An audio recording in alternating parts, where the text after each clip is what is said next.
One thing for sure, two things for certain. This your boy 10 Piece. I'm here with Paul. And we're Team APS. And today we're bringing you a video on the worst type of Yu-Gi-Oh players to encounter.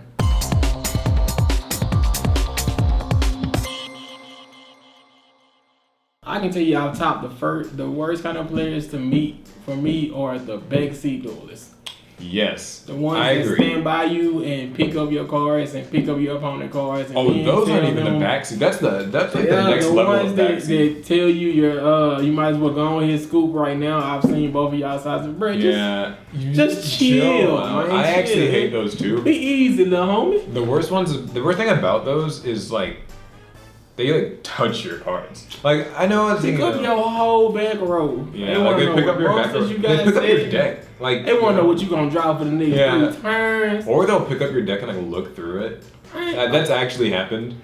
They want to count your graveyard to see what's left in your deck. Backseat dueling is like level 1. It's annoying, but it's not the worst thing. It's the people who like get involved and like pick stuff up. The person that had the chance to sit right here and duel if they wanted to, but they didn't want to do it. They want to watch and then do it for both sides. Also, don't forget the ones who like breathe all over things. Hey, like, we can't have them be the breath be hot. Or they're like, or they're eating. You know the ones like they've got their McDonald's and fries and stuff, and like it's just all like there. Like they're just sitting there like eating and playing. You got to touch my sleeve with your greasy hands.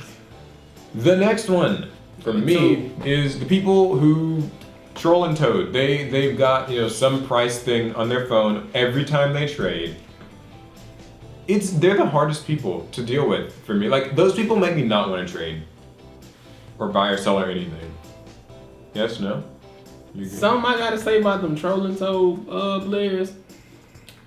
I realize a lot of times when they value their cards, they'll go by troll and toad. When they value your cards, they'll go by eBay. Don't use eBay.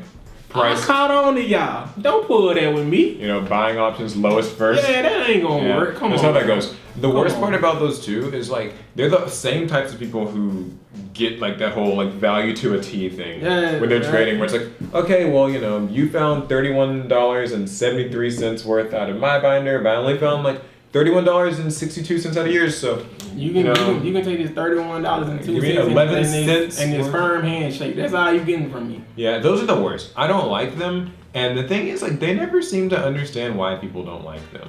I don't know. Like, they don't know why people are like, oh, why does anyone trade with me? Like, no one here trades. Can't imagine why. Literally can't imagine why. Now, I do find this category of players I don't like sometimes, but the players where you can never start a tournament because they will only play if someone else plays, so it ends up being no one playing. That's a sub-niche of people. I feel like that fits under the umbrella of people who just show up and don't do anything. Like, it's not always that way. They'll play, they'll play for friendlies. For fun they'll play, but they won't enter the tournament unless someone else enters the tournament. I won't enter until 8 people enter. I just hate the ones you got 8 people saying that. Yeah, it's the ones, and they end up sitting around, like shuffling through their decks, shuffling through their cards, and like flipping through binders and stuff, not finding anything, but they'll stay the whole day. Yes. Like, you'll get to locals at noon or whatever, and they'll, the tournament has to start, they'll sit through that, they'll sit through the whole tournament, they'll sit there afterwards, and then like complain that, like, oh, I didn't get to play today, I don't know why I'm here. Those people, one of the worst. My next bad one though, number 4, is the overly tryhards. Now, don't get me wrong, I'm okay with play to win. It's fine. Oh, yeah, most of. It is fine. I'm one of those people, just for reference, I'm one of those who's like against, siding out the gen lock and stuff. I feel like if it's in your deck, like you can be a scumbag, play to win, be a tryhard. But it's the ones who like also are like rule sharks and the ones who like side deck in fun deck tournaments. Which, like, it's okay sometimes, but, the ones who side against, like, little kids. Yeah, I gotta win at any cost, man. Those types of people who just kind of can get to that point. And they're the same type of people when they lose. They just get, like, quiet and leave. Like, they're usually not very sociable. I don't know if that always goes hand in hand, but it feels like it does. I don't know. I just think, like, those people who take this game, like, so seriously that they can't laugh, even in discussions. Yeah, because I laugh a lot. Y'all can probably tell I play a lot. Even when, like, they're just talking about decks, they're the type of people who are like, overbearing, like, oh, you're not running like 3 copies of this? Like, why aren't you running 3 copies of this? This is the standard way to run it. This is the winning build from the last thing, ran 3 copies. You can't run 2. You know what I mean? And like, this is number 5 for me. If I know I'm coming to a tournament, I'm gonna play test and build my deck the night before, the 2 hours before I get there all day. Why do y'all as players know there's a tournament, come up there with your deck to lay all 40 cards on the table and spend the whole day changing 2 cards in the deck so you never play? Yeah, I know a lot. The whole day, 40 cards. Oh, I need to take out Boundless for Compulse, so I'm not gonna play. Yeah, I know later about those. I need to take out Compulse for Torrential, so I'm not gonna play. And you know what they usually are? They're usually the ones who play those decks. Those like really, like just Cleaforts or Boojins or like Gadgets. Just like some deck that's like, 15 traps or something. Don't you have a bleep button? Like, yeah, I do. What the fuck is wrong with y'all? Yeah. Those are the worst ones. They're the ones like, it's not even like a good player who's like, okay, I'm literally contemplating like, should I run 2 or 3 of this engine specific combo piece? It's just always like one random. It's like deep prison versus bottomless. Which one should? Oh man, I gotta sit here and rebuild my whole deck and never play the whole deck because I don't know if I want to run MST or Twin Twister. Yeah, it's those type of people. Honorable mention. Honorable. That means you get an extra. The people who don't take a shower. It's as simple as that. That can be any of these other categories, but that's like the honorable mention. Hey, we grown, man. We produce body heat. You gonna need water. You gonna need soap. You gonna need deodorant. You gonna have to dry off when you get out the shower. Don't just put clothes on and your body still wet. Your mama didn't raise y'all right for doing that. I think the worst thing is like people justify it. Right? These people think like, okay, well, I'm just going to play Yu-Gi-Oh. So you finna just be in public. This is just put on some goddamn deodorant. Yu-Gi-Oh is still like a social thing. Like it is not, you can't. They got my blood pressure up the way you do in your mom's basement or in your little garage or in your room, like where you haven't showered in a week.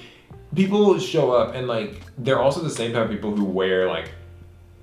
Sorry if I'm profiling anyone or whatever. We're not profiling. Crocs, basketball shorts, tank top. Those ones, the kind of clothes that are already, and it just lets it all go, Just let all the mustache. Yeah, like, Scatter, zen bone, soccer. You've got no sleeves, you're wearing Crocs. Your feet can just go, everything. They're always the same type of people. I don't know why people don't think that you have to look and smell somewhat decent to play Yu-Gi-Oh. Like, I'm not saying wear a suit and tie. I'm saying, take a proper shower. Yeah, you know what I mean? And like also don't I don't know, I just feel like that's like the worst. Those are the type of people where like you want to bring the bottle of Germex after you even come like close to them. Because then they're the same people like, oh, shake my hand, like, touch your cards. It's bad. So those are 5 with an honorable mention. Yes. So that's 6. Technically 6. People, worst types of Yu-Gi-Oh players to meet. Although technically this list could go on kind of forever. That's where you come in. Leave it in the comments. What are the worst types of players you've ever met? Like the worst. Leave the whole story, to be honest. Like, because there's usually stories that go. Yeah, fill out the comments. Yeah, talk about it. Do that for your boy. Yeah, I'll maybe respond. You'll respond, right? Yeah, I'll respond. If you put Calvin in the comment anywhere, I will respond. Trust me. So, that's the video. Hope you guys liked it. If you did, give it a thumbs up. If you loved it, subscribe. You can follow me on social media. I'm on Facebook, Twitter. I've got a Discord server. Check out my sponsor, TCG Player. Buy things from them. And we'll see you guys in the next video. The next video. Hey, vote for me. All-Star Vote 2017. Kobe.